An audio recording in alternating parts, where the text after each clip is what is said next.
Davao City Mayor Sara Duterte reiterates her call on the lower house to probe and expel members of the Makabayan bloc after the Anakpawis and ACT Teachers Party List allegedly brought minors to join a street protest. Janice Enhente tells us why.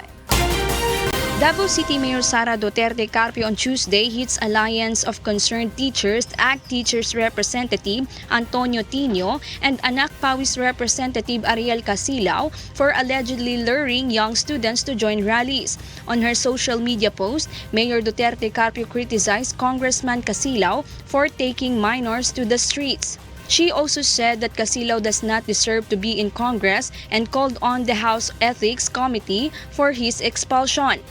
Presidential daughter also slammed Congressman Thio for allowing students to join the protest on a school day. The mayor said the salon should have endeavored to put children in schools instead of exploiting their situations and luring them to join demonstrations. Actually, is a violation na i-involve natin yung minors sa mga ganitong activities. So definitely meron tong violations ng yung child protection law natin na even recognized internationally. So maybe yun yung pwedeng tingnan ng ating mga law enforcement, particularly yung PNP, yung paggamit ng mga minors sa ganitong mga actions. Earlier, hundreds of militants from various groups staged a protest in front of the Freedom Park in Rojas Street in Davao City. Majority of its participants were minors, but Casilao urged that students should also be aware of issues in the society as these are not only limited to adults. Well, wala man ay pili sa unsang henerasyon. No? Old and young are experiencing grabing kalisod, grabing kagutom, grabing kabangis.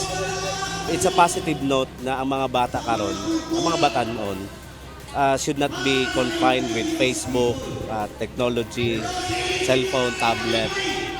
But they should be also aware of what is happening in the society. So, this is an intergeneration problem. Janice Enhente, UNTV, News and Rescue, Davao City. The Mines and Geosciences Bureau of the Department of Environment and Natural Resources reports that natural phenomenon and man-made actions have caused the fatal landslide that struck the Tinaan village in the city of Naga last September. Let's find out why from Gladys Tuabi. More than 70 individuals lost their lives while 4 remain missing after a landslide hit the city of Sindulan in Tinaan Village, Naga, Cebu last September 20. Based on the investigation of the Department of Environment and Natural Resources Mines and Geosciences Bureau, more than 2 hectares of land from an upper city collapsed and created a landslide that buried several houses in Sindulan. However, the incident was not an ordinary downslope of transport of soil and rock, as findings show that the fatal landslide was the result of a natural phenomenon and man-made actions. Liza Manzano, MGB's Central Office Supervising Geologist, says the site has rare physical features and the ground, mostly made up of limestone, has been degrading. Manzano says urbanization and industrialization caused the soil to degrade, which started after a strong earthquake struck Bohol in 2013. Nag-start ng 2013. Katong Bohol Fault Movement, North Bohol Fault. Our record sa DOST, intensity 7, ang naranasan o namatikdan diri sa Naga. The DENR MGB conducted its probe through a ground-penetrating radar and georesistivity survey. Its results were revealed during Monday's dialogue between the government and landslide survivors. During the meeting, the MGB also showed Naga's geohazard map, which recognizes 3 zones in the city: the danger zone, the no permanent habitation, and the restricted zones. The danger and no permanent habitation zones mean that these are landslide-prone areas, and no human settlement should be allowed here. Ay paliwanag sa inyo na yung ating sitwasyon dito sa Naga ay very hazardous. Ang ibig sabihin niyan, hindi katulad yung mga iba na nag-landslide na tapos wala nang hindi na magla-landslide ulit sa future, ay pwede kayong bumalik sa inyong mga lugar. Pero ngayon, ang sitwasyon kasi ngayon ay maaring mangyari uli yung nangyari noong September 20. So that's the reason why na kailangan lilikas na kayo. The DENR expects to submit on Thursday to the city government the list of areas that are safe for relocation. This is to identify families who need to be relocated. Nana ko yung mga option ninyo. Naanag yun, komplito na. Ang ako lang yun, my hands are tied, tungod wala pag yung lista. Murag yun na, ako'y pangutan ninyo, andam ko, mura ko Girl Scout. Kay baon na ko sa kong buhaton, but the list of the final house. The local government is presently preparing the relocation site and cash assistance for more than 400 families who fled their homes following the landslide. Gladys Tuwabi, UNTV News and Rescue, Cebu. The Department of Environment and Natural Resources joined forces with a group of divers and biologists in assessing the marine biodiversity of the waters surrounding the Boracay Island. Vincent Arboleda tells us why.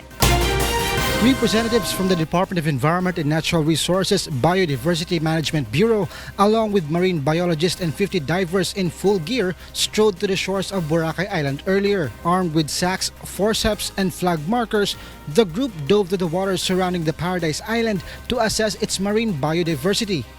The DENR wants to check on the status of coral reefs and other marine life around the island in order to craft appropriate regulations specifically on water sports activities.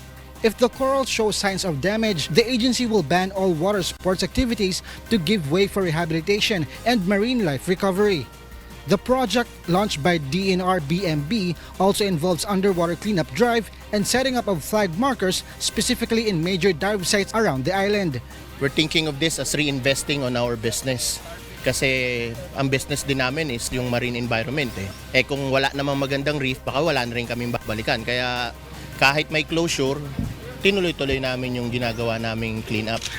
After several hours of diving, the cleanup team recovered a total of 16 sacks of assorted glass and plastic bottles underwater, believed to be a result of irresponsible waste disposal from years of beachfront partying and island hopping.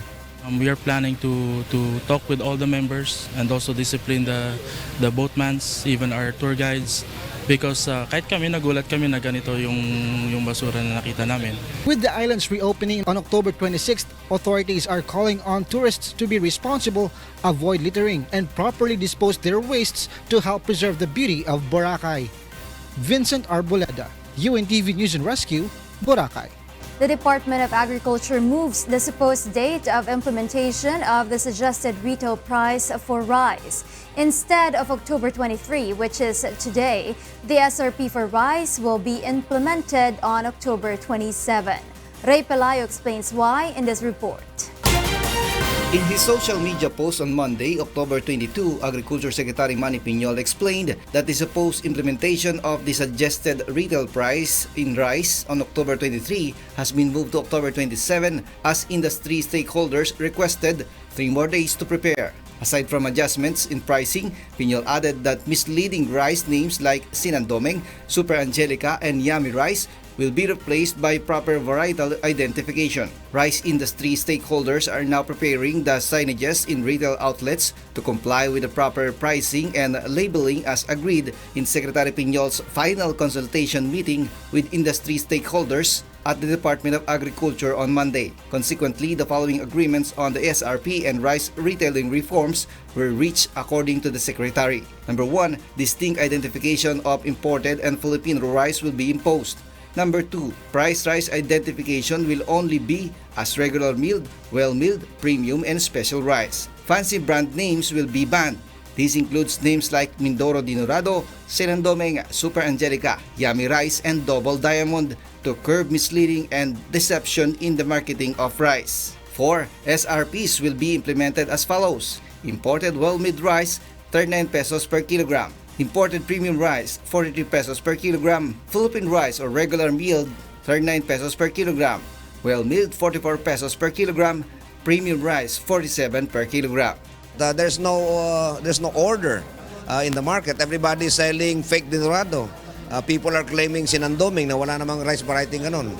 walang uniformity yung market. Sa kabila, 60, dito sa kabila, 40.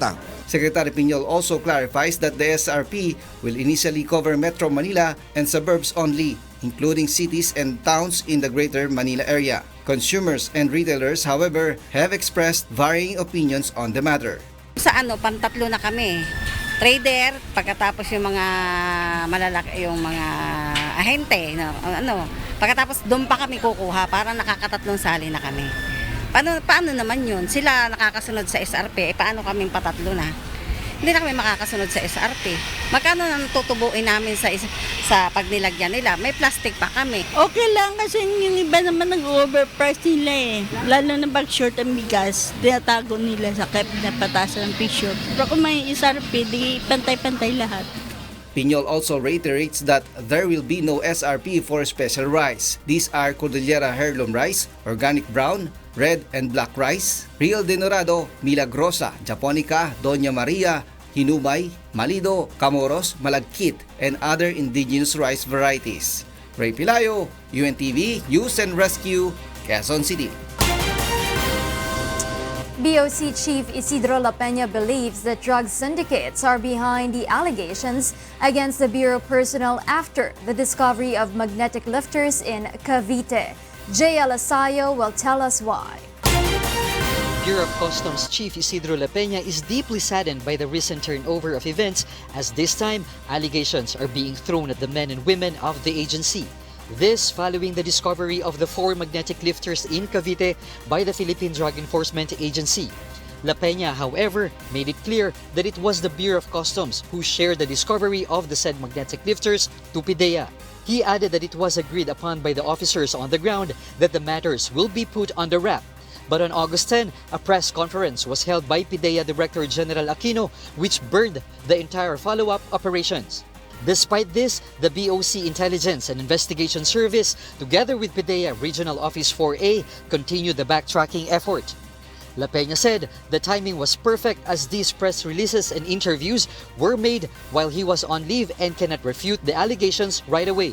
There is no doubt that these attacks against me and the officers, men and women of the Bureau of Customs, is well-funded and coordinated attack to undermine the reforms. The BOC noted earlier that a fact-finding team was immediately formed after the discovery of magnetic lifters in Cavite to investigate the BOC officers assigned on it.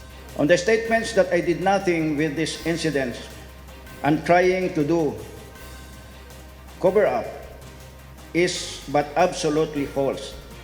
And I say were imputed with malice. La Peña also said that it is a fact that drug syndicates have penetrated the government and that they exist in the BOC, in PIDEA, and other branches of the government. He added that this is based on the matrix recently shown by President Duterte. La Peña believes that the issue against the BOC is being manipulated by the drug syndicates in order to divert the focus away from them. I really wondered what was Asierto's business during that operation. I will not be surprised that Bajardo and Asierto are feeding him false information about the shipment. And this is the reason why DJ Aquino stated, a day after the opening of the MICP 2 magnetic lifter, that he has a gut feeling na may tuni-tuniladang shabu na pinapapasok sa bansa ang Bureau of Customs. Despite all these allegations, La Peña reiterated that he will not resign and that he will continue to fulfill the marching orders of the President to effect reforms in the Bureau. JL Asayo, UNTV News and Rescue, Manila. Former Communications Assistant Secretary Mocha Uson voluntarily submits herself to a drug test. She also challenges all political aspirants to do the same ahead of the 2019 midterm polls. Grace Gasin tells us why.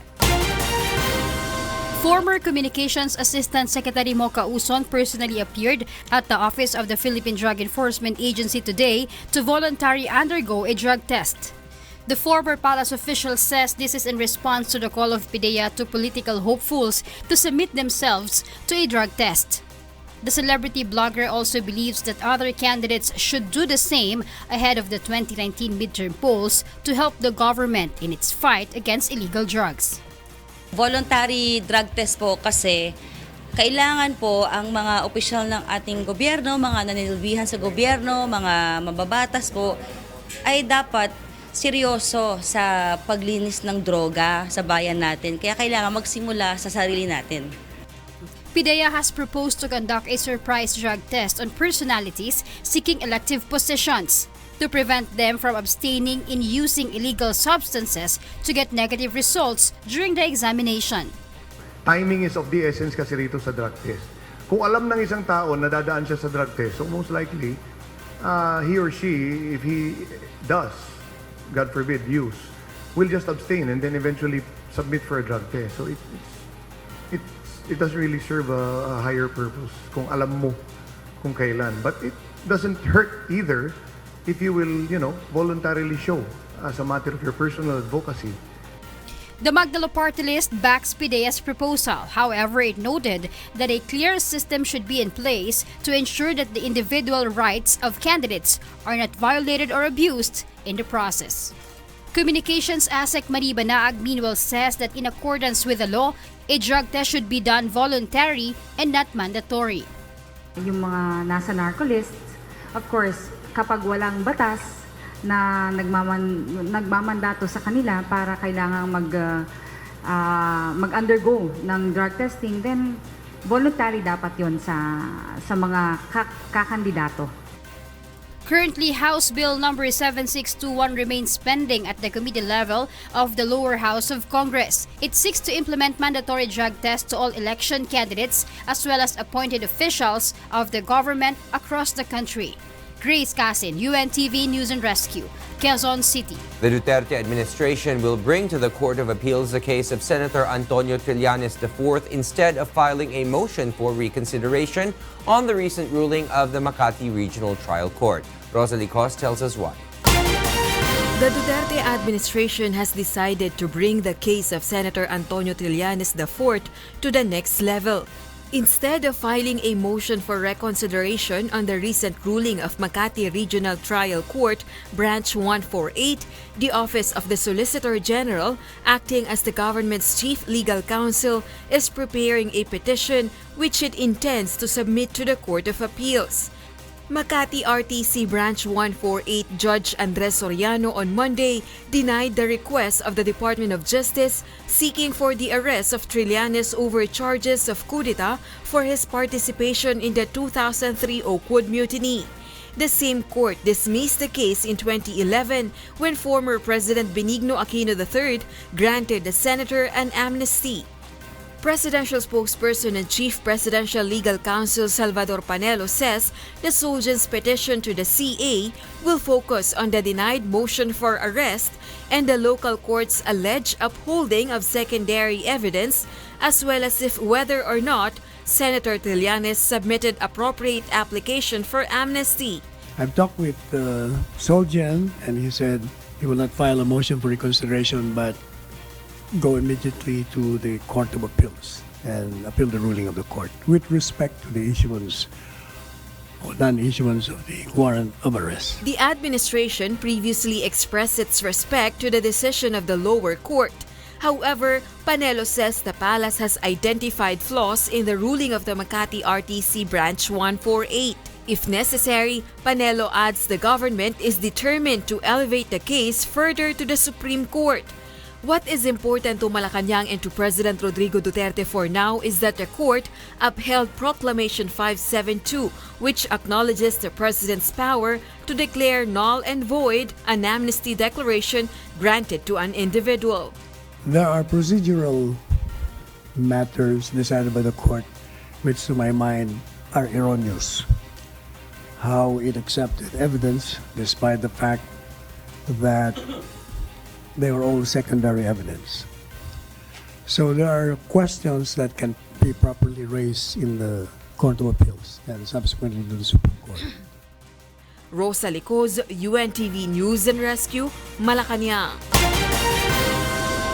Meanwhile, the Justice Department will seek a reversal of the ruling of the Makati Regional Trial Court Branch 148, which denied the government's motion to order the arrest of opposition Senator Antonio Trillanes IV. In a statement, Justice Secretary Menardo Guevara said they are set to file not later than Friday a motion for partial reconsideration of the court's resolution, especially with the finding that Senator Trillanes had sufficiently shown that he filed his certificate of amnesty. Guevara adds that upon his instruction, Acting Prosecutor General Richard Fadulion discussed the matter with Solicitor General Jose Calida after Malacanang announced that the latter will seek reversal of the ruling before the appellate court.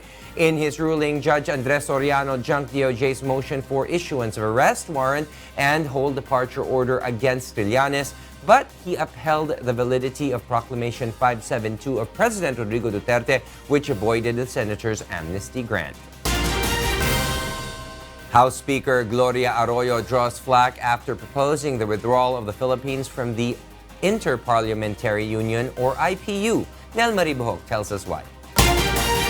House Speaker Gloria Arroyo wants the Philippines to withdraw its membership from the Inter-Parliamentary Union.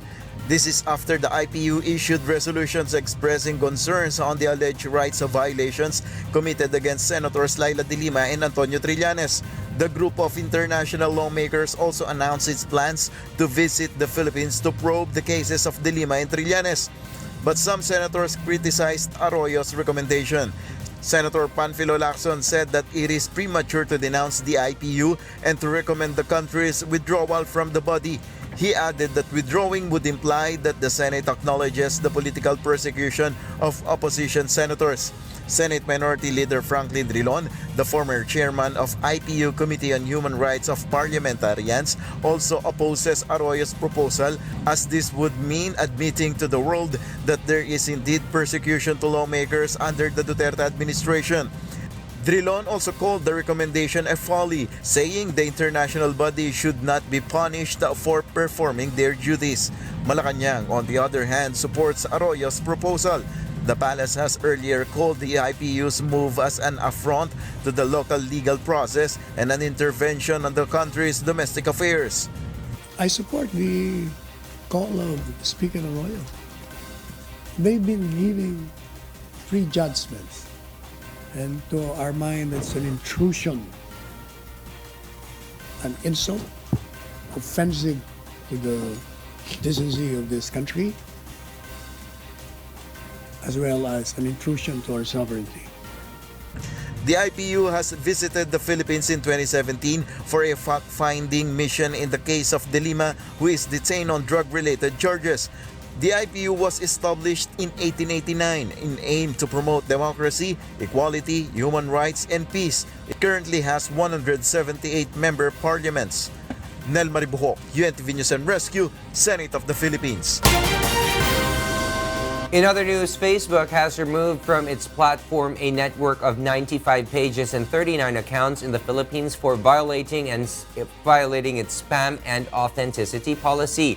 This includes accounts of some Duterte supporters and other pages that have political and entertainment content. Malacanang, however, is not concerned over this move, citing other platforms available for the president's supporters to use.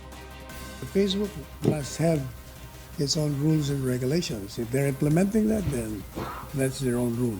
Now, if the concern is there will be no more avenues, there are so many avenues.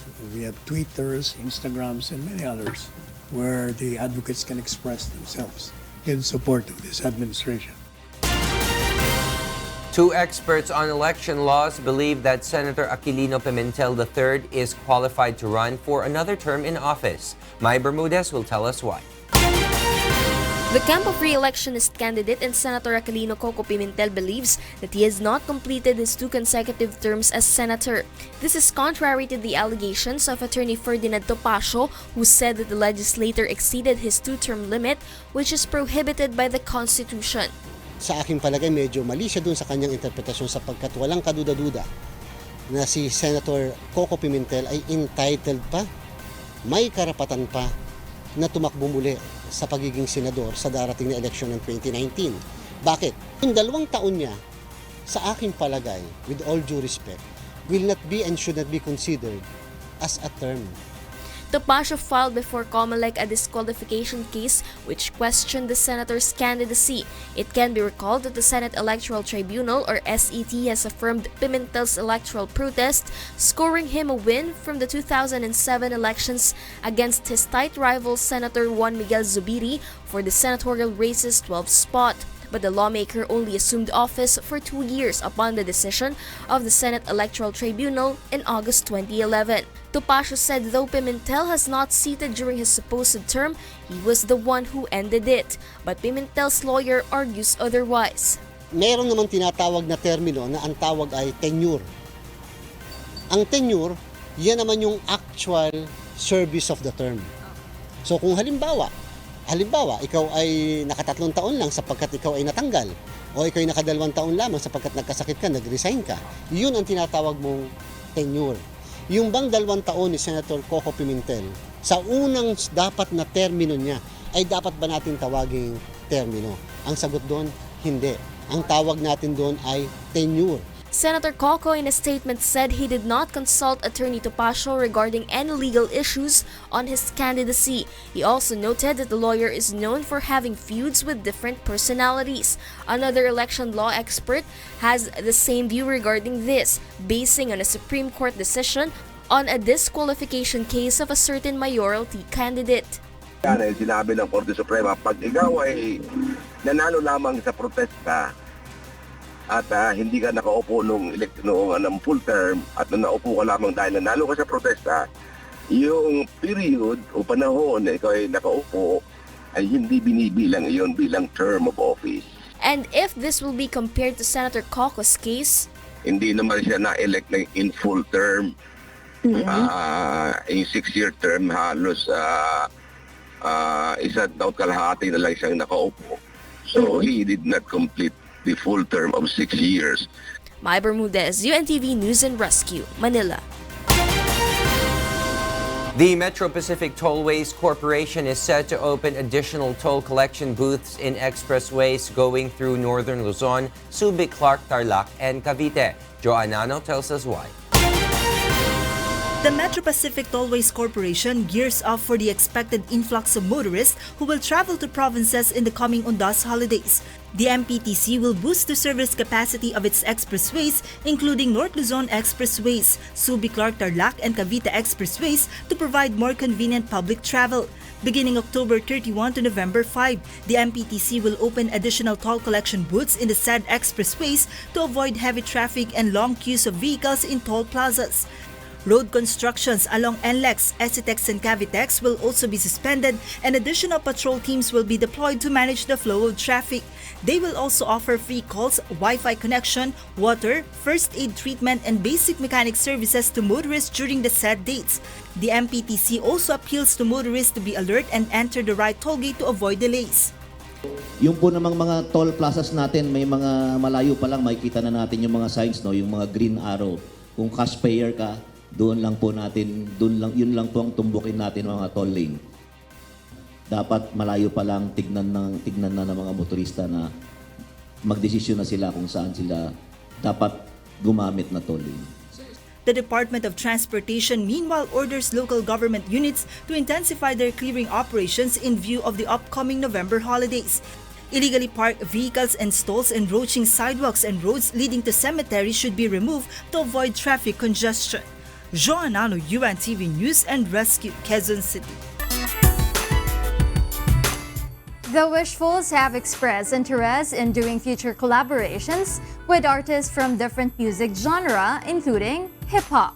Leslie Loboan tells us why.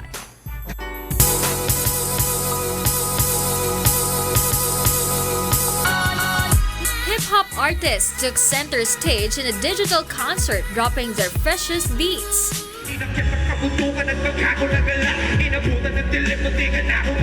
Supporting the concert were the Wishfuls, who gave some special performances.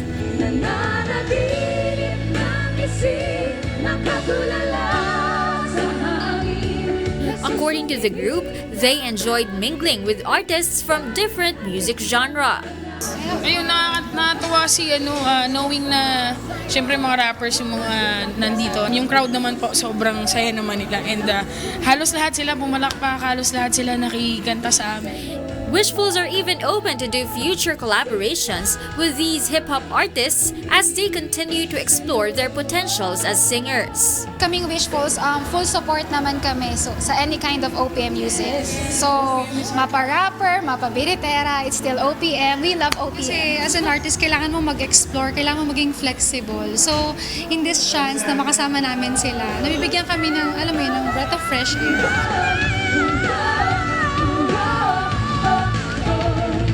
Leslie Longboan, UNTV News and Rescue, Antipolo City.